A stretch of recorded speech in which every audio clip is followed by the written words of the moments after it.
السلام عليكم، ازيكم حبايبي؟ عاملين ايه؟ رب تكونوا بخير. فيديو جديد ويوم جديد، يوم كله خير وبركه وطاقه ونشاط. نبدا اليوم بتاعنا ونصلي على النبي. اللهم صل وسلم وبارك على سيدنا محمد وعلى اله وصحبه وسلم تسليما كثيرا. لو انت اول مره تزوري قناتي نوريني باشتراكك عن طريق المستطيل الاحمر اللي تحت الشاشه. اضغطي عليه هيظهر لك الجرس، اختاري الكل علشان كل الفيديوهات اللي بنزلها توصل لكم باذن الله. وما تنسونيش بلايك للفيديو تشجيعا منكم ليا. نبدأ يومنا نقول بسم الله. نبدأ يومنا نقول اللهم إني أبرأ من حول وقوتي وألجأ إلى حولك وقوتك يا ذا القوة المتين. ربنا يعيننا ويقوينا جميعا يا رب. صباح الفل وصباح النشاط وصباح الطاقة الإيجابية، ويومكم سعيد مبارك يا رب علينا وعلى الجميع. نبدأ اليوم بتاعنا بكل همة ونشاط ونقول الله المستعان. حقكم عليا، أنا عارفة والله العظيم إن أنا غلطانة، اتأخرت عليكم بس معلش. اليومين اللي فاتوا دول كنت بصراحة بنضف الطيور الفراخ البيضة، وكنت عايزة ايه يعني انضف بقى واخلص وكده. فما كنتش مالكة بصراحة ان انا يعني اصور بقى روتينات وتنظيفات والكلام من ده. فمعلش اعذروني، حقكم عليا. ان شاء الله باذن الله نرجع تاني ايه نتنشط كده مع بعض. وبس كنت اهم حاجة، انتوا عارفين لما بقى عندك حاجة وعايزة تخلصيها فبتبقي مركزة عليها.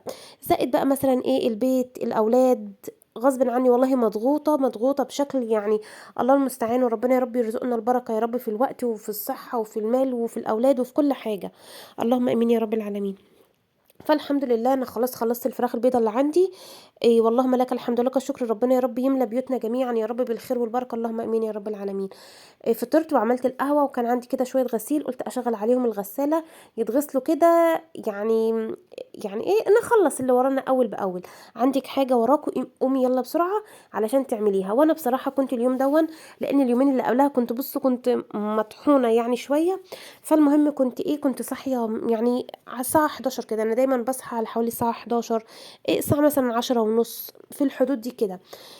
فالمهم كنت مخليه ماما حطيت الغسيل بقى وكده وخلاص، كنت مخليه ماما تقطع لي اللحمه، ربنا يا رب يبارك لي فيها يا رب وفي صحتها ويبارك لنا في امهاتنا جميعا يا رب. فجابت لي اللحمه دي، فقلت كده ايه اقطعها واحطها في التلاجة. دي لحمه من بتاعه امان اللي هو بتاع الشرطه، اللي موجود في نص شارع بورسعيد عند زوال بعد السيد الشيخ. يعني بصوا انا جبت لكم الاماكن كلها بعد السيد الشيخ كده. في الوش هتلاقيه في نص الشارع بالظبط، هتعديه هتلاقي زوال. تمام، بتاع اللي هو العصير او كده. فالمهم ما شاء الله تبارك الله اللحمه بتاعته حلوه جدا. ما بتاخدش وقت سوا وقتها يعني، مش اللي هو اللي بتقعد بالثلاث اربع ساعات تستوي، لا خالص يعني. عايزه اقول لكم هي ما بتجيبش الساعه سوا، يعني الساعه ما بتجيبهاش في السوا. اقل من ساعه وبتكون مستويه وما شاء الله زي الفل، لحمه متعلقه حلوه جدا جدا. في ناس كانوا بيقولوا ان دي لحمه سوداني او كده، بصراحه يعني انا ما اعرفش عشان ما افتيش في حاجه انا ما اعرفهاش. بس هي لحمه بيشكروا فيها ولحمه طازه. جايه لك كده طازه متعلقه حلوه جدا جدا. فربنا يا رب يملى بيوتنا جميعا يا رب بالخير والبركه، اللهم امين يا رب العالمين.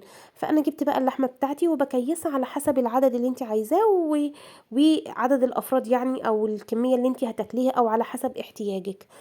أم، طبعا الظروف اللي احنا فيها اليومين دول بس هنتعايش وهنعيش بناقص مثلا. مش هنقولك بناقص خالص او نمنع، لا نقلل الحاجة او نقلل الاستهلاك.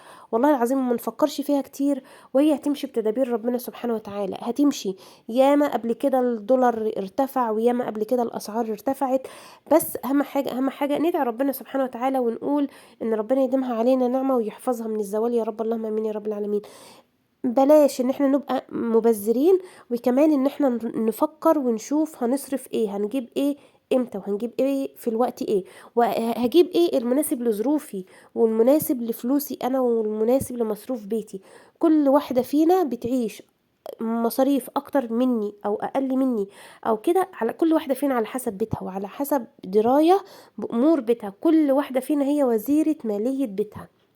واحنا يعني كستات بيوت شاطرين احنا قادرين ان احنا يعني عادي. يعني انا شايفة الازمة او مش الازمة اللي ارتفاع الاسعار مش عارف ايه، بس هنعيش يعني الحمد لله والشكر لله هنعيش برضو بالمعقول. تمام. فانا جبت كده اللحمه كيستهم وعنتهم اكياس وعنتهم بقى في الفريزر. اللحمه دي بقى تقعد عندي مثلا على قد ما يعني على حسب استهلاكي او وقت ما تخلص.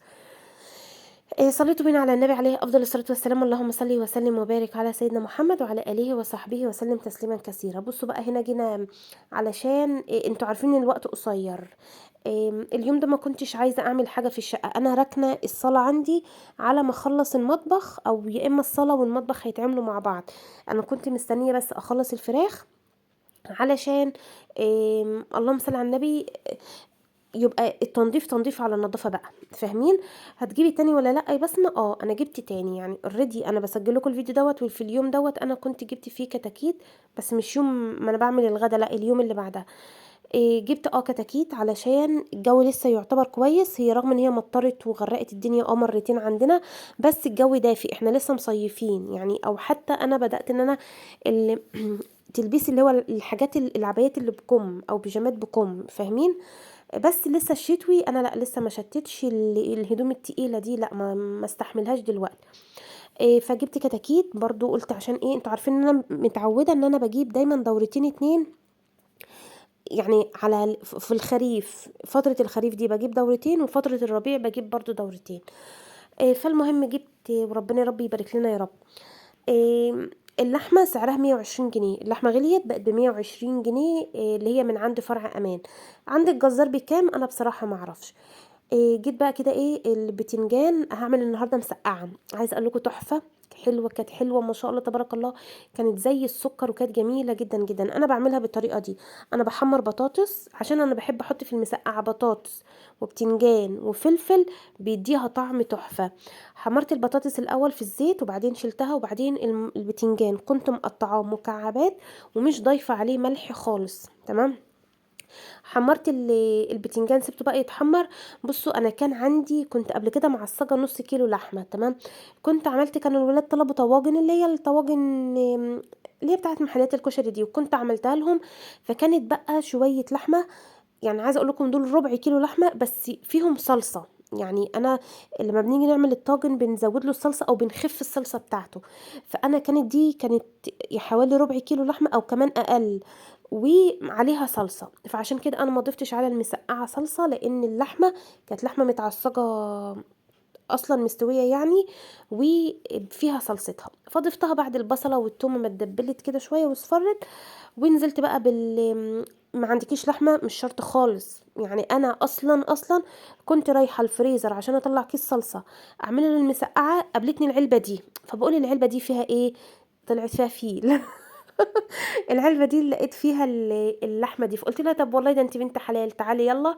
لما لما اللهم صل على النبي، لما احطك بقى للمسقعه. هو انت سبحان الله، انا كنت راكناه في الفريزر، ما كنتش يعني مش لنيه ان انا اعملها الحاجه، بس هي طلعت للمسقعه.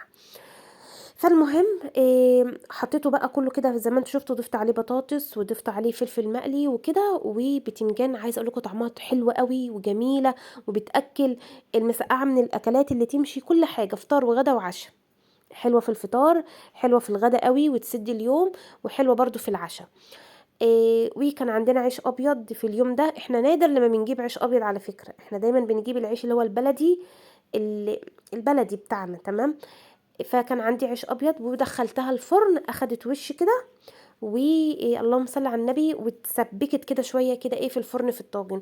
فعايزه اقول لكم طالعه طعمها روعه، حلوه جدا جدا.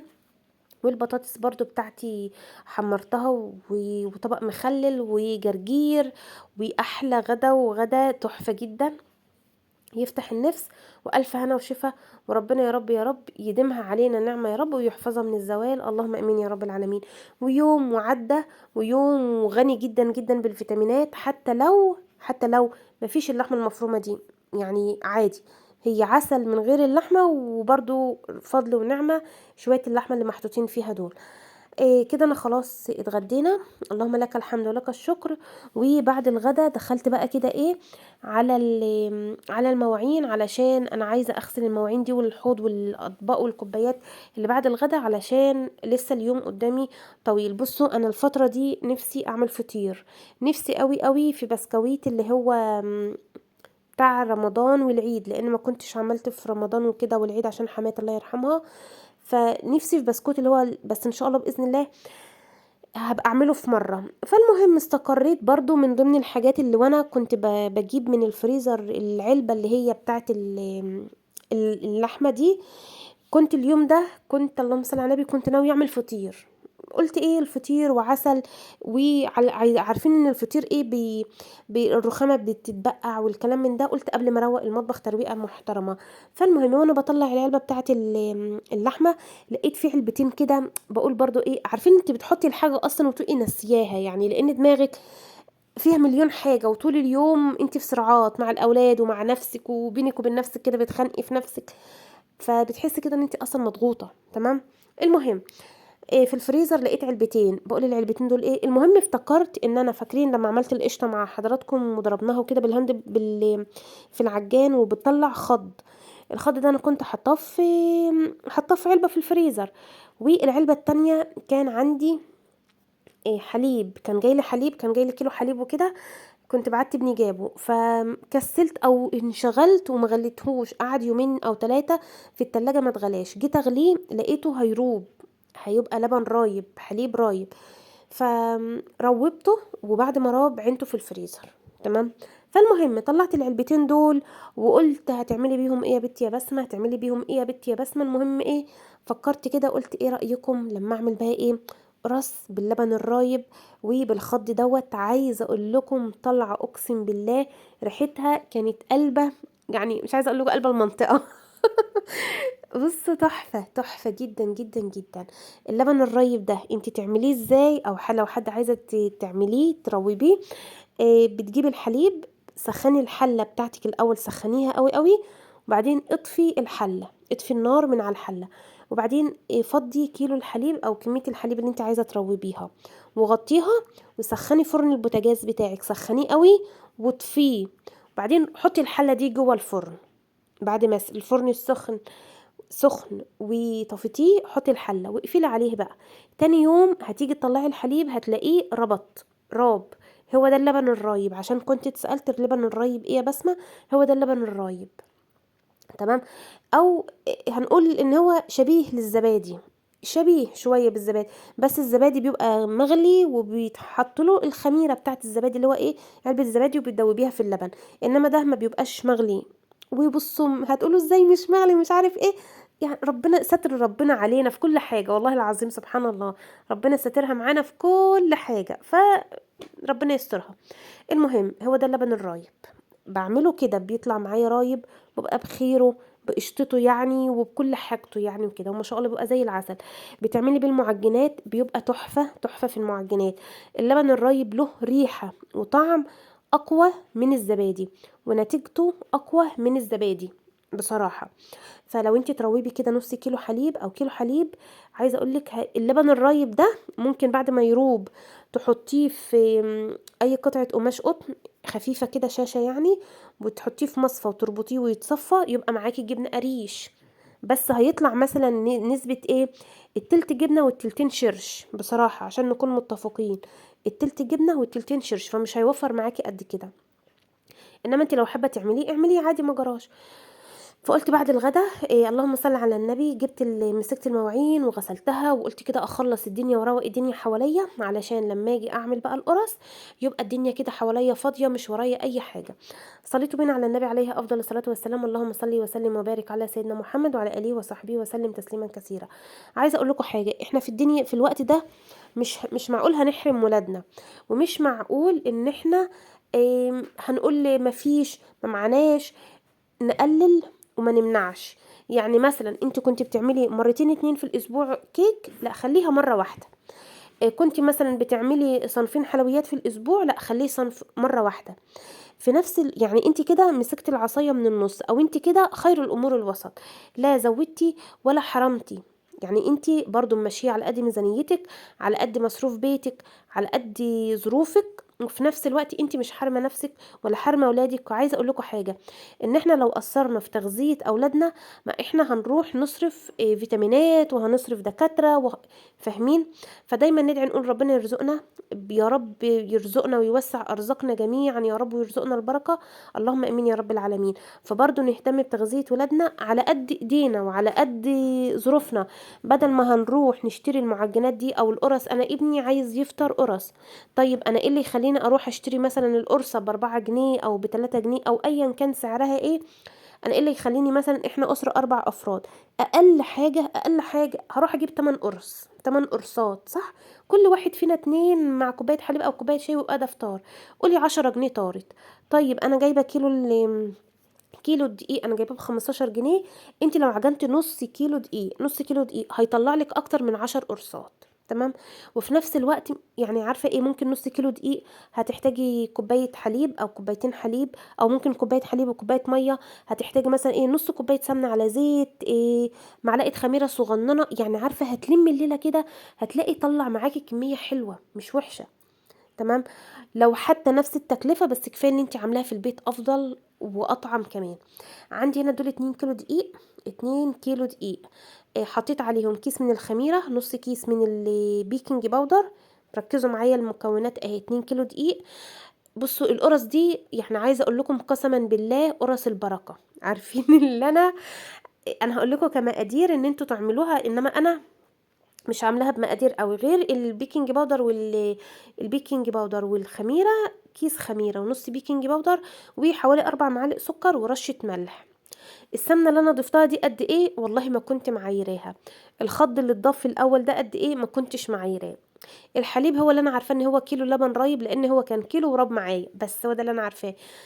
بصي بقى، هتحطي على الكيلو مثلا قولي معلقه، كوبايتين ونص سمنة على زيت.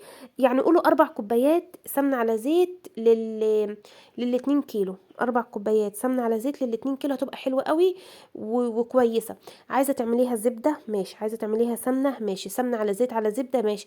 انا في دي عاملة كده سمنة على زبدة على زيت. خدت كده كم مكعب من فرن كان عندي في الفريزر، ومعلقتين 3 من السمنه البلدي اللي انا كنت عاملاها، وشويه زيت، وسيحتهم وبقوا بالشكل ده. الناس اللي بتسالني على العجان ان هو بيتحرك ولا لا، والله ما بيتحرك. يعني انا كنت مشغلاه على سرعه عاليه ومش بيتحرك، يعني كويس خالص. بصوا العجينه بقت عامله ازاي لما عجنتها، تحفه ملبن كده. وعايزه اقول لكم القرصه طالعه هشه هشاشان وخفيفه بشكل، يعني خفيفة جدا جدا جدا. في قرص كده تمسكيها تحس ان هي تقيلة، لا القرصة دي عايزة اقول لكم خفيفة. انا بشمها وانا بكلمكم وريحتها تحفة بجد والله العظيم. بصوا انا كده خلاص. وكنت حطيت حوالي 3 معالق سمسم كده، برضو عايزة تحطيهم تمام، مش عايزة خلاص. يبقى 2 كيلو هتحطي عليهم كيس خميرة، نص بيكنج باودر،